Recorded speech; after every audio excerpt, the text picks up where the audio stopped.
Welcome. In this video, I'll show you how to add Binance Network to MetaMask. All right. So first up, what you would do is just go ahead over to the top right under MetaMask or your portfolio in MetaMask. Okay. Go ahead over to portfolio.metamask.io and just log in with your MetaMask account. So go to the top right. In here, click on add an account. Okay. Now go ahead and click on connect Binance Exchange. Click on it, wait for it to load, and it will give you a QR code. Okay. And by the way, adding Binance Network and Binance Smart Chain is two different things. Okay, I'm going to go ahead and make a video about how to add Binance Smart Chain to MetaMask as well.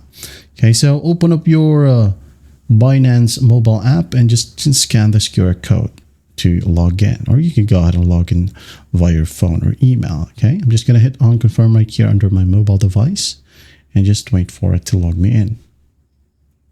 Like so. Now what we're going to do here is just go ahead and click on continue. It says here linking your account. So it says success, hit on done and done. All right. And here I have my Binance network.